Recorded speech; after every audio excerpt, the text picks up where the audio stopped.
वो भग्न संकल्प जो था वो टूट गया, इनका संकल्प, इनकी इच्छा। परिश्चंत दुरतया, और बड़े ही भारी कष्ट में थी गोपियां। दुरत्या, बहुत ही बड़ा कष्ट था इनको ये अनुव्रत। यहाँ पे यही कह रहे हैं। दुरत्याम, अथाह सागर में, दुख दुख के अथाह सागर में आपुहु, डूब गई। और इसके कारण क्या हुआ?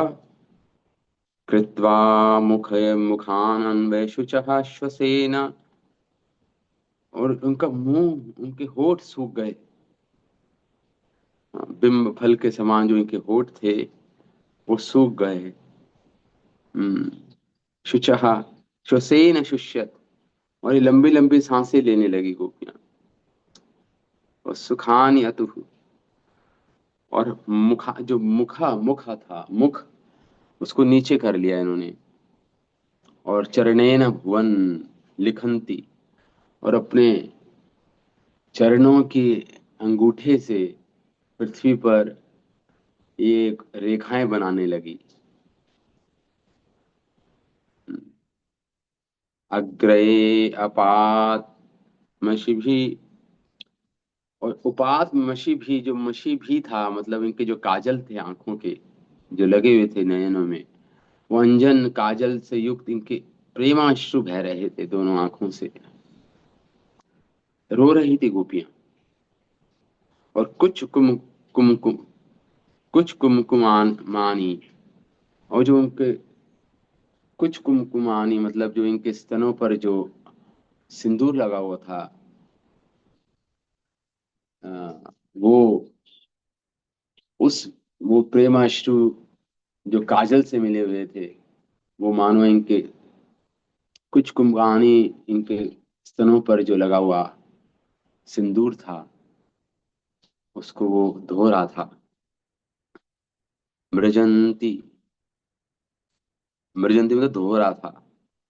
ओरु दुख भरा स्मतुष्णिम, और अत्यधिक दुख भरा, अत्यधिक दुख के कारण ये गोपियां स्मतुष्णिम कस्तु, वहां पे खड़ी रह गई, कुछ बोल नहीं पाई ये।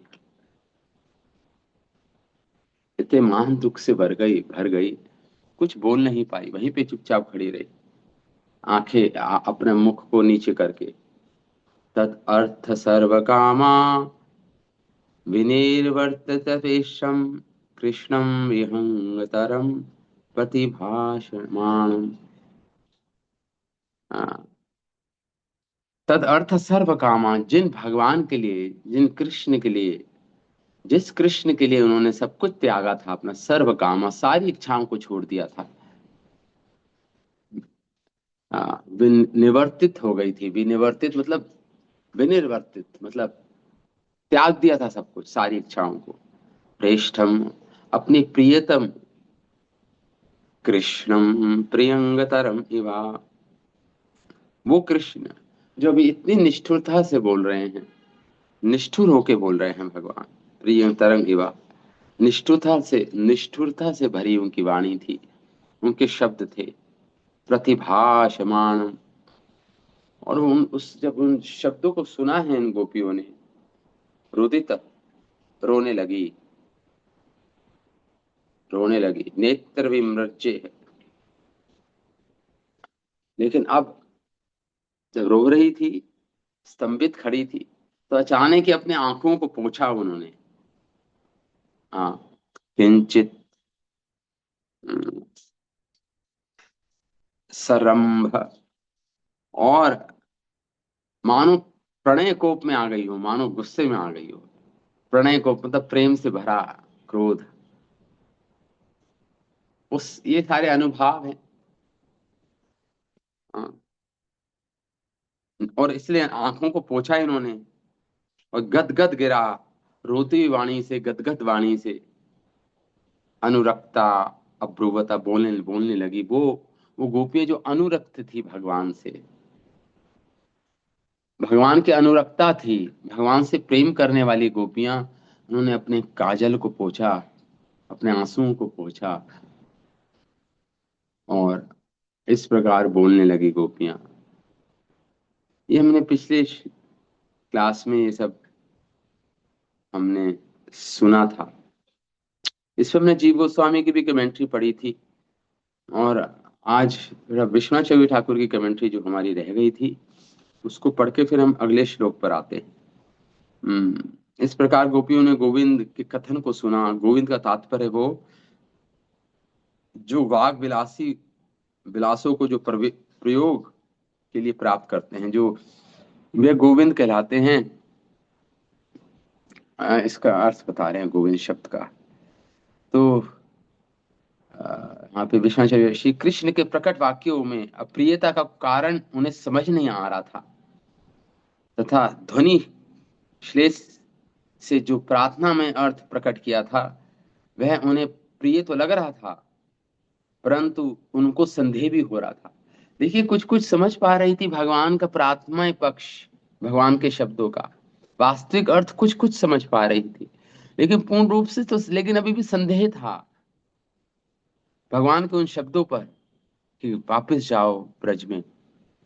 अतः अनुराग नामक स्थाई भाव, ये इनका स्थाई भाव है। स्थाई मतलब जो परमानेंट रहता है, जो भाव गोपियों में अनुराग। हम्म अनुराग और दैन्यता, अपने आप को दीनहीन समझना, दैन्यता, ये संचारी भाव था, उदय हो रहा था। दैन्यता स्थाई भाव था, अनुराग, और दैन्यता क्या था? ये संचारी भाव। संचारी भाव मतलब जैसे समुद्र में एक लहर आती है और लहर आके फिर वो लहर खत्म हो जाती है, उसे संचारी भाव बोलते हैं। कुछ समय के लिए वो भाव रहते हैं, फिर वो नष्ट हो जाते हैं वो भाव, जैसे समुद्र में लहर उठती है। तो वो सब कुछ, तो हम अयोग्य ही होंगे ऐसा सोचने लगी गोपियां। इसलिए प्रिय कृष्ण हमारी उपेक्षा की है, ऐसा ऐसा निश्चय कर वह दुखी हो गई कि अरे, हम जिन कृष्ण के लिए प्रतिकूल और पतिकुल और पितृकुल का धर्म तथा धैर्य, भय, लज्जा आदि की हमने उसको तिलांजलि जलांजलि दे दी, हाँ, उसकी उपेक्षा कर दी, ऐसे भावों की। वे कृष्ण ही आप हमें उपेक्षा में ही शब्द बोल रहे हैं, उपेक्षावाचक शब्द बोल रहे हैं कृष्ण हमें।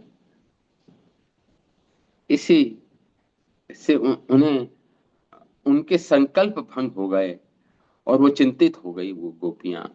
हाय, अब हम क्या करें? हम हम कृष्ण के चरण पकड़ के रोएं, या कुछ समय तक अपने धैर्य को धारण करें? क्या करें हम? ऐसे दुर्बोध गांधीर्य में कृष्ण ऐसे जो दुर्बोध गांधीर्य शब्द बोल रहे हैं।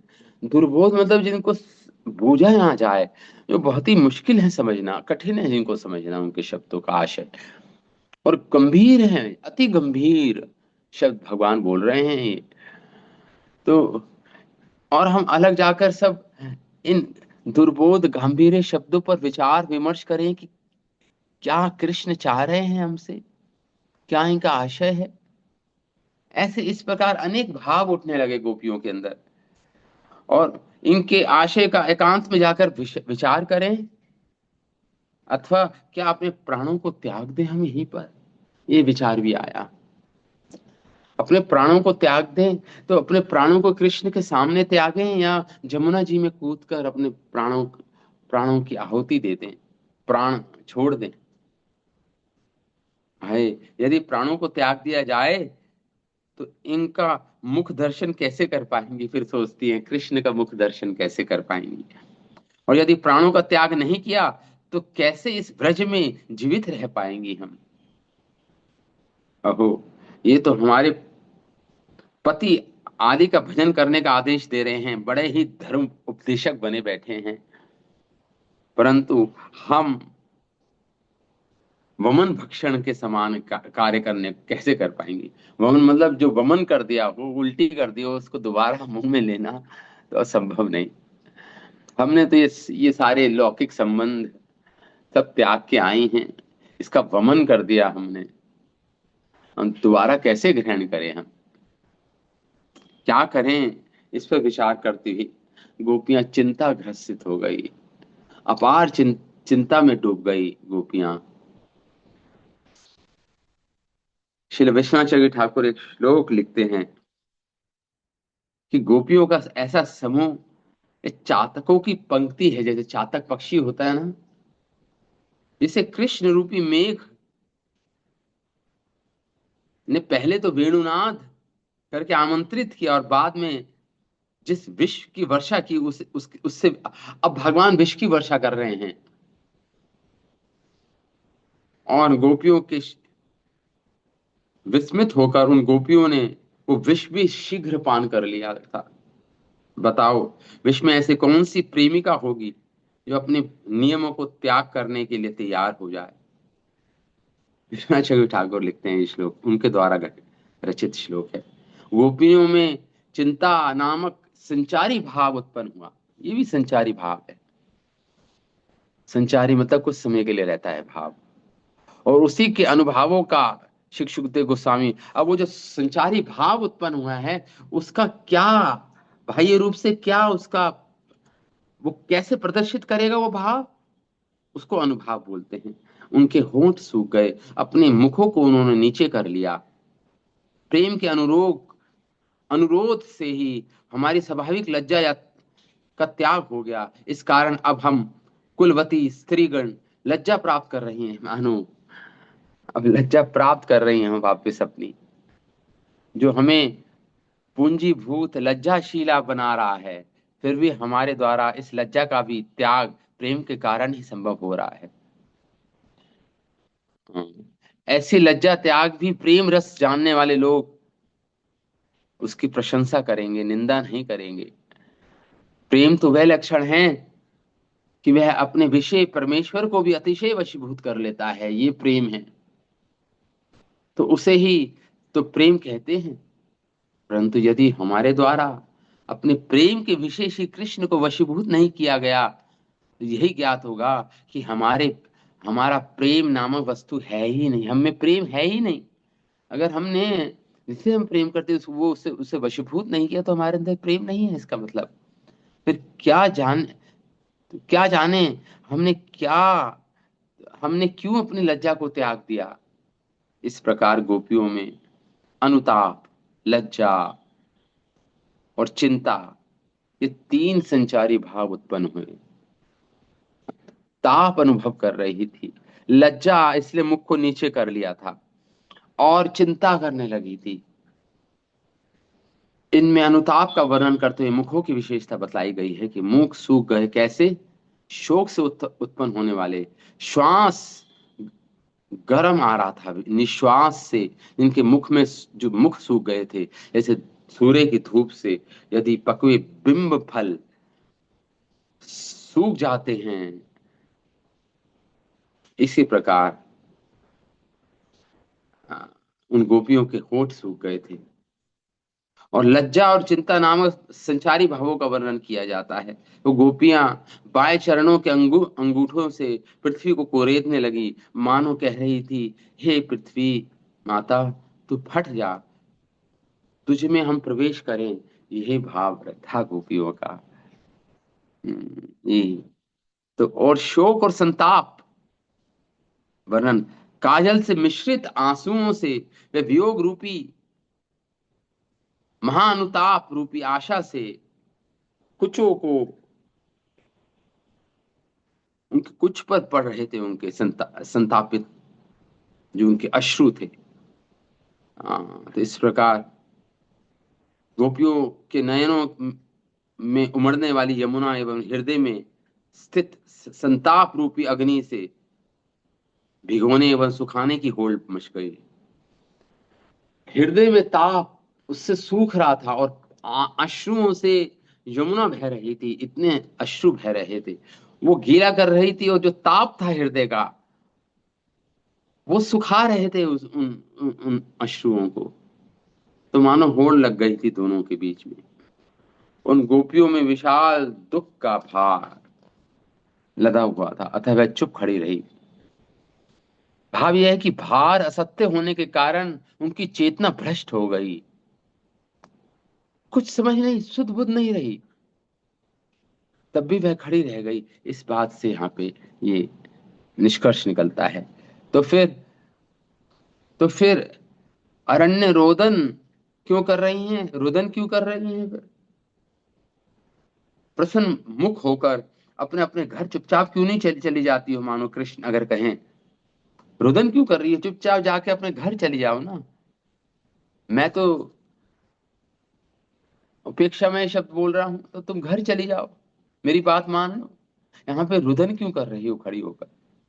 इस प्रकार जब जोर से कहे गए भगवान के वाक्य उनके कानों के मार्ग में गए, तो उनके हृदय में प्रवेश करे, तो उन मानो वो मूर्छित हो, मूर्छा से जगा दिया, और वह प्रार्थना करने लगी इसी आशय से कहते हैं।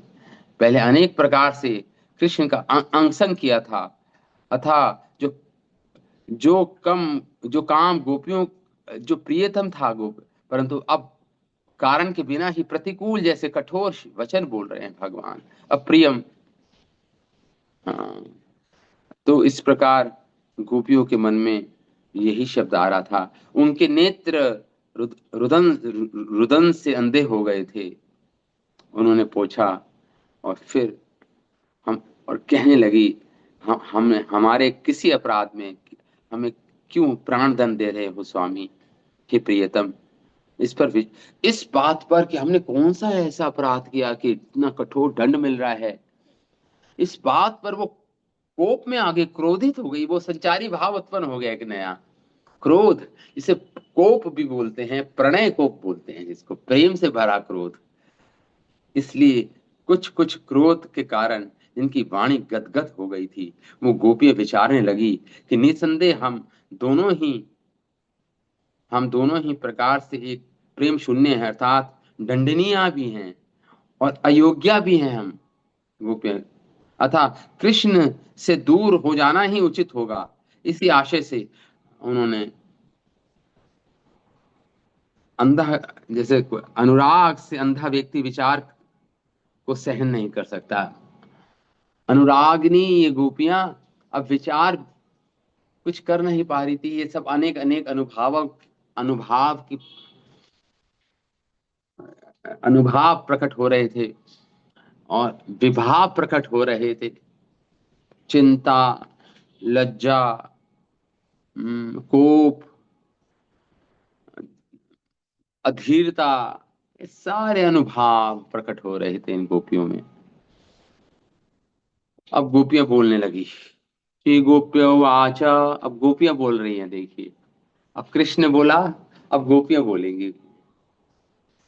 मैवं विभो अर्हति भगवान् गदितुं नृशंसा संत्यज्य सर्व विषयास्तव पादमूलम् भक्ता भजस्व दुर्भ्रभात्यजास्म देवो यथा यथा आदिपुरुषो भजते मुमुक्षुन्।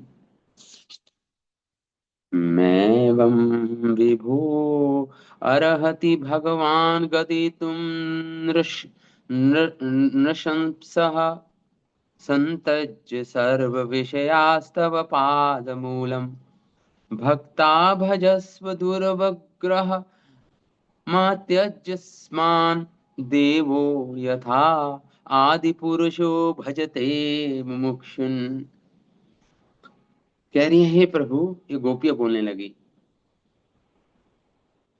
मैवं विभोर, हे विभु,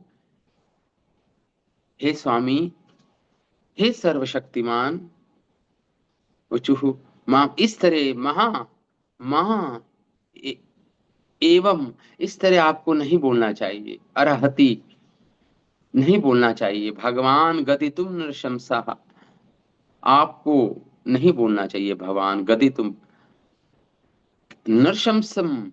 नर नृशंसम मतलब होता है ऐसे क्रूर शब्द नहीं बोलने चाहिए आपको, जो ऐसे शब्द जो किसी की हत्या करने वाले हों, ऐसे शब्द आपको योग्य नहीं देते बोलना।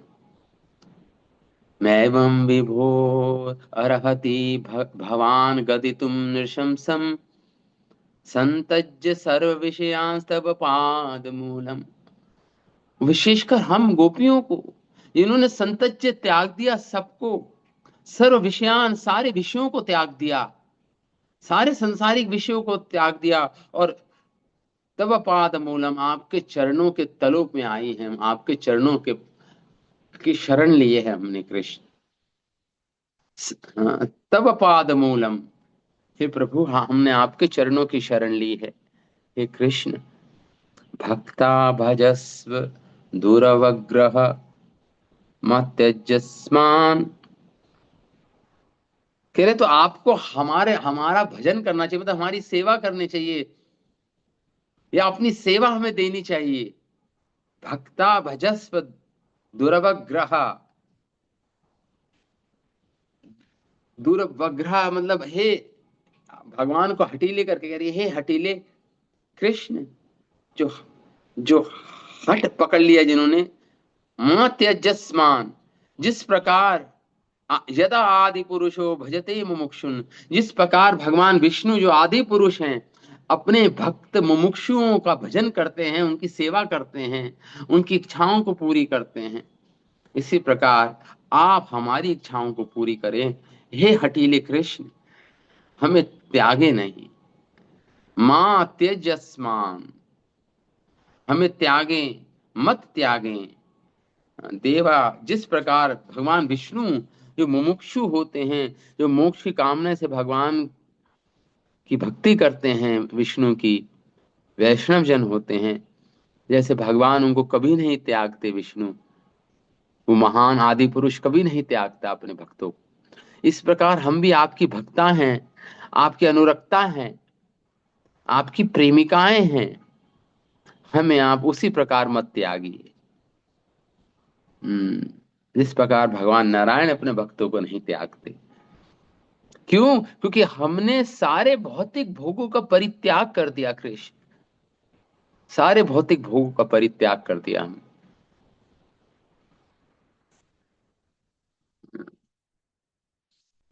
तो इस प्रकार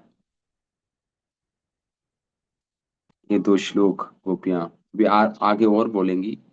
इन दो श्लोकों पर जो तात्पर्य है उसको हम पढ़ते हैं। ये जीव गोस्वामी लिखते हैं इन दो श्लोकों पर। गोपियों ने कहा इस प्रकरण में ये विचार करना चाहिए कि यद्यपि सभी गोपियों में, देखिए सारी गोपियां एक साथ बोल रही थी या एक एक करके एक एक गोपी बोल रही थी, क्योंकि ये ग्रुप्स में थी, सारी गोपियां युद्धों में थी, और भगवान को घेरा हुआ था इन गोपियों ने, और हर गोपी को ऐसा लग रहा था कि भगवान मेरी तरफ ही भगवान का पूर्ण रूप से ध्यान है। सारी गोपी को ऐसा लग रहा था, ये भगवान को चारों ओर से घेरा बनाए घेरी हुई थी ये गोपियां, करोड़ों गोपियां थी, और सबको ऐसा लग रहा था कृष्ण मेरी ओर ही देख रहे हैं।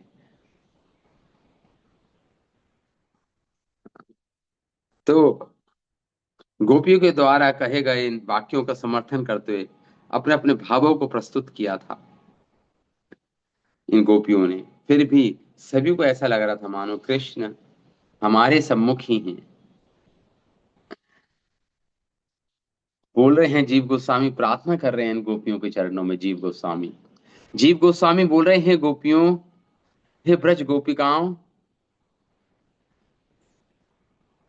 इन गोपिकाओं ने नागेश्वर श्री कृष्ण से जो बातचीत की, उसके तत्व को उन गोपियों की कृपा से ही समझा जा सकता है। इसको समझना हो कि गोपियों ने क्या कृष्ण से बोला, जो अभी हम गोपियां बोलना अभी आरंभ किया है गोपियों ने। अगर समझना है इस तत्व को, जीव गोस्वामी कहते हैं, तो आपको भी गोपियों की कृपा चाहिए। ऐसे परम चतुर श्याम सुंदर की भी स्वामिनी अथवा नागर जनों की स्वामिनी श्री गोपिका गणों को की मैं वंदना करता हूं, मैं उनके चरणों की वंदना करता हूं, जीव गोस्वामी कह रहे हैं। क्योंकि उनकी कृपा से ही मैं समझ पाऊंगा गोपियों के शब्द क्या हैं।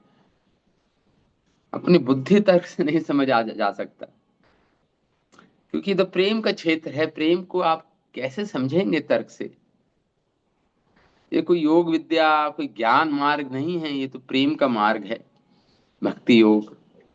इसको तो ये इसकी भाषा, इसके शब्द कुछ और ही होते हैं। इसको तर्क बुद्धि से नहीं समझ सकते। कुछ कुछ सिद्धांत समझ सकते हो, बाकी आगे तो प्रेम ही तुम्हें समझाएगा। कृपा ही समझाती है इन वैष्णवों की, खासकर इन गोपियों की। तो श्री गोपीगण प्राण वल्लभ, वल्लभाय भगवते नमः। श्री गोपीगण प्राण वल्लभाय भगवते नमः। स्वागत आओ का, जब भगवान ने बोला था कि गोपियों ने, हमने पति आदि का परित्याग कर आपका भजन किया, वह धर्म किया था या अधर्म किया था इसका विचार पीछे करेंगे हम, जो आप अभी बात कर रहे हो। परंतु यदि तुम हमारा परित्याग कर देते हो तो तुम्हें जो धर्म दोष लगेगा उसका परिहार करना अत्यंत कठिन होगा कृष्ण। अगर तुम हमारा त्याग करते हो तो जो तुम्हें धर्म दोष लगेगा, उस धर्म दोष का परिहार मतलब उससे हटने का उपाय कुछ नहीं है संसार में।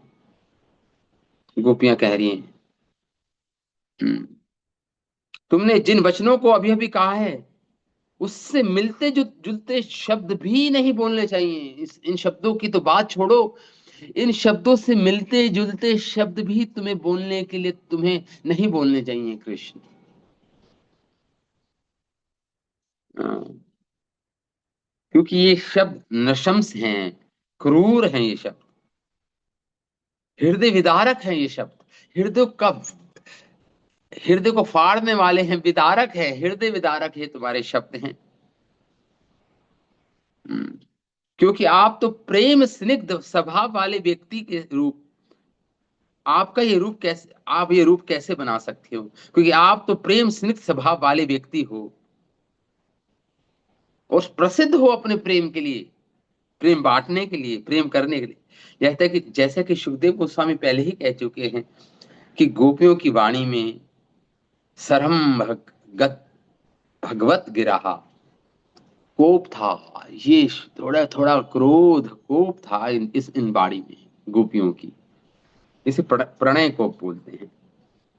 इन वाणी में समाया हुआ था, इन शब्दों में गोपियों के। इस आधार पर गोपियों ने कहा कि हे प्रिय, अभी अभी आपने जो कहा स्वागतम महाभागा, आपने, हम जब आई तो आपने स्वागत किया, महाभाग्यशालिनी गोपियों, आओ आपका स्वागत करता हूं। वचनों से, जिनमें ऊपर से तो आदरमयी तर्कयुक्त मृदु उक्ति प्रकट हो रही है, मृदु शब्द है कि, परंतु उसका तात्पर्य गोपियों को घर लौटा देना था, जो कि रस का नाश करने वाला मृदु, मृदु अर्थ से बिल्कुल विपरीत प्रकट हो रहा था। देखिए भगवान ने अभी जो शब्द बोले हैं वो मृदु लग रहे हैं। स्वागतम महाभागा, गोपियां आओ तुम्हारा स्वागत करता हूं। लेकिन अंदर से ये नृशंस है, क्रूर शब्द है भगवान की, कि उनका आशय ये है, उनका अर्थ ये निकल रहा है कि वापस जाओ गोष्ठ। गोपियों के वचन सुन यदि कृष्ण ये पूछे कि हे प्रिय बोलने वाली प्रियाओं, मैं आपकी क्या सेवा करूं, तो गोपियों का उत्तर है, तुम हमारा भजन करो, हमारा सेवन करो, अर्थात हमारे मनोरथों को पूरा करते हुए हमारे अनुकूल, हमसे अनुकूल व्यवहार करो। अनुव्रतस्य, कृष्ण का प्रश्न था, मैं क्या करूं? इसके उत्तर में दैन्य पूर्वक गोपियां कहने लगी, क्योंकि हम भक्त होकर तुम्हारे चरणों के मूल में पड़ी हुई हैं। हाँ, तो गोपियों ने कृष्ण की नृशंसता बतलाकर मानो इस चरणों की कठिनता होने का अभिप्राय प्रकट किया, इन चरणों को प्राप्त करने का, क्योंकि क्योंकि ये वचन कृष्ण के प्रति, इस वचन, यदि कृष्ण कहें, हे गोपियों, आदरणीय घृणियों, मैं सचमुच ही तुम्हारा भजन कर रहा हूं, परंतु ये भजन आपके पति आदि या हित साधन रूप हो, होकर ही उचित है। जैसा आप कह रही हो वैसा नहीं। ये जैसे तुम मुझसे चाह रही हो, कृष्ण कह रहे हैं, ये तुम्हारे हितकर जब ही होगा, जैसा तुम चाह रही हो वैसा नहीं तुम्हारे लिए हितकर होगा। हम तो सभी विषयों का त्याग करके तुम्हारे पास आई हैं, अर्थात इंद्रियों के विषय, पति आदि का पुनः अंगीकार ना करने के लिए त्याग कर उन तुम्हारे पास आई हैं। वे गोपियां आदि तो हमारे और तुम्हारे दोनों के ही भजन में प्रतिकूलता उत्पन्न करने वाले हैं। ये गोप उनके पति पति भगवान इस प्रकार भगवान बोल रहे हैं, मुझ ईश्वर को कैसे दोष लगा रही हो तुम। भगवान उत्तर में गोपियां कहती हैं, हे कृष्ण, धर्म और अधर्म से परे होने पर भी ईश्वर को भी धर्म के पालन की आवश्यकता पड़ती है।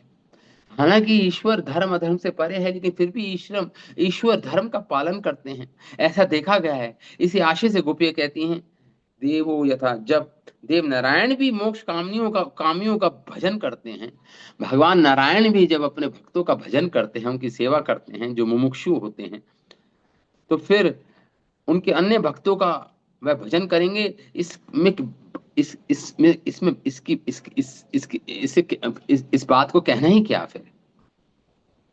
अथवा अमुमुक्षु इस विग्रह को स्वीकार कर अर्थ होगा कि भक्त जो मोक्ष की इच्छा ना कर नारायण की भक्ति में ही एकमात्र निष्ठा रखते हैं, उनका नारायण क्यों नहीं भजन करेंगे। हम जैसे गोपियों का, वो तो मुमुक्षु लोगों का भजन करते हैं, जो मोक्ष की इच्छा रख के भगवान नारायण की पूजा करते हैं, कृष्ण की पूजा करते हैं मोक्ष प्राप्त करने के लिए, उनका भगवान सेवन करते हैं, उनकी सेवा करते हैं। तो हम जैसे गोपियां जो मुमुक्षु नहीं हैं, इनको मोक्ष भी नहीं चाहिए, केवल आपकी सेवा आपका प्रेम चाहिए, तो हमारा क्यों नहीं भजन करोगे, हमारा क्यों नहीं सेवन करोगे कृष्ण आप।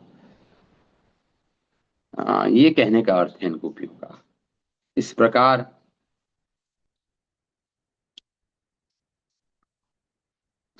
यद्यपि वे गोपियां श्री गोपेंद्र नंदन रूप में ही कृष्ण में निष्ठा रखती थी, तथापि ज्ञान कर्मादि सभी गुण इन गोपियों द्वारा अनावृत होने पर भी सेवा में उपस्थित हो जाते हैं।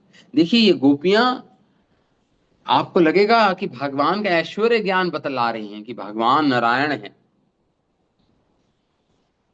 लेकिन गोपियां ऐश्वर्य ज्ञान से शून्य हैं। तो हमारे आचार्य जन कह रहे हैं कि ये भी प्रेम जन्य ही ऐश्वर्य ज्ञान था इनको, वो भी प्रेम से पूरित था। उस ऐश्वर्य ज्ञान से इनका प्रेम शिथिल नहीं हो रहा था, बल्कि उस प्रेम में और वर्धन हो रहा था, उस प्रेम का, उस माधुर्य प्रेम का। यही कह रहे हैं फिर कि अ, जिसके पास भगवान में अन्य अभिलाषा शून्य भक्ति है, अकिंचन भक्ति जिसे बोलते हैं, उसकी सेवा में सभी गुणों के साथ सभी देवता विराजमान हो जाते हैं ऐसी सेवा में। इसी प्रकार नारद पंचरात्र में के अनुसार ये कहा गया है कि जहां हरि भक्ति रूपी महादेवी की, की दासी के तरह अनुगत होकर कोई, इस हरि भक्ति रूपी महादेवी की दासी अगर हम बनते हैं, अनुगत हो जाते हैं, तो सारी मुक्ति सिद्धियां अद्भुत भुक्तियां सब हमारी सेवा में लग जाती हैं, सारी दासियां बनकर। ये हरि भक्ति महादेवी इतनी इतनी महान देवी है कि अष्ट सिद्धि निधि और जो भी भौतिक चीजें हैं वो तो उसके चरणों में गिर जाती हैं, दासियों की तरह प्रतीक्षा करती हैं कब सेवन करेंगी। दूर है, लेकिन भक्त कहता है दूर है, तिष्ठ, दूर हो जाओ। मुक्ति भुक्ति सबको त्याग देता है भक्त। इस प्रकार केवल प्रेम में होने पर भी गोपियों के इन वचन समूह में परमेश्वर के ऐश्वर्य ज्ञान का ये अर्थ भी इन गोपियों की महिमा की ही सूचना दे रहा है। जब गोपियां इस प्रकार ऐश्वर्य भरे शब्द बोल रही हैं कि नारायण भी मुमुक्षुओं को उनका भजन करते हैं, तो तुम हमारा, हम तो निष्काम भक्त हैं तुम्हारी, हमारा क्यों नहीं भजन करोगे? तो इसमें ऐश्वर्य ज्ञान लगता है। लेकिन कहते हैं गोपियों में विराजमान ये ज्ञान आदि लीलाएं, ये शक्तियों से प्रेरित होने के कारण भक्त विशेष को भी, ये माधुर्य प्रीति के भक्तों को भी चमत्कृत कर देता है। अथवा विरह काल में इन गोपियों में जो दैन्य उदित होता है, उससे कृष्ण की महत्व की स्फूर्ति हो जाने पर कृष्ण की ईश्वर कि कृष्ण की ईश्वरता की ये गोपियां संभावना करने लगती हैं। देखिए ये स्वभाव है, यहाँ पे कह रहे हैं जीव गोस्वामी। जब जब कोई भगवान से विरह उत्पन्न होता है गोपियों को, विरह की अवस्था में भगवान का ऐश्वर्य ज्ञान उदित होता है और कुछ ना कुछ ऐसा बोलती हैं जिससे भगवान का ऐश्वर्य ज्ञान प्रकट हो रहा हो। विरह में ये हो सकता है। तुम तो अंतर्यामी होने के कारण हमारे सभी भावों को जानते हो, अतः हम भक्तों ने तुम्हारे ही चरण का आश्रय लिया है, अतः हमारा भजन करो, हमें अपनाओ, अन्यथा आपके वचन व्यर्थ हो जाएंगे। ये यथा माम प्रपद्यन्ते ताम सदैव भजामि हम। जो जो जिस जिस भावना से, जिस जिस अनुपात में मेरी शरण में आता है, उस भावना और उस अनुपात में मैं उस भक्त को प्रतिदान या आ, उसके भावनाओं का को रेसिप्रोकेट करता हूं उसके साथ। ये भगवान का कहना है। मैं आदान प्रदान करता हूं जो जो जिस भाव से, जिस अनुपात, प्रेम के अनुपात में मेरी शरण में आता है। ये सुनकर यदि कृष्ण कहें, हे तत्वज्ञो में पूज्य पाद गोपियों, तुम तत्व की बात कर रही हो, तब आप क्यों विशेष सुख चाह रही हो? अब तो तुम तो तत्ववेता बन गई हो, बहुत बड़ी, बहुत बड़े तत्व को जानती हो तुम, हैं? और इधर तो तुम तत्व की बात कर रही हो, इधर तुम चाहती हो कि तुम्हें विशेष सुख की प्राप्ति हो, तुम मुझसे विशेष सुख चाहती हो। मानो कृष्ण परिहास करते हुए ये संबोधित किया। तो उत्तर में गोपियों ने कहा कि हम तो सभी विषयों का त्याग करके हे प्रभु आपकी चरण में आए, आपकी शरण में आई हैं, आपके चरणों के तलों पर आई हैं। अतः हम तो परमात्म सुख की इच्छा करने वाली, हम तो हम तो परमात्म सुख की ही इच्छा वाली हैं। हम आपके साथ की गई उस क्रीड़ा विशेष को चाहती हैं जो प्रेम के परिपाक की विलास रूपा है।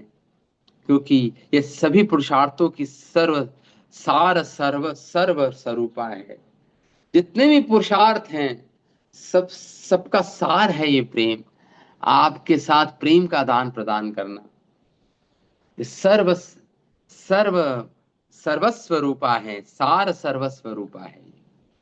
ये पंचम पुरुषार्थ बोलते हैं इसको कृष्ण प्रेम। धर्म अर्थ काम मोक्ष, ये चतुर पुरुषार्थ है। लेकिन इनसे भी परे जो पुरुषार्थ होता है वो है कृष्ण प्रेम, जिसको पंचम पुरुषार्थ बताया गया है शास्त्रों में। अब तुम्हारा भी ये दायित्व है कि हम कि उन निज वचनों को, कि ये यथा माम प्रपद्यन्ते, सत्यता स्थापित करो।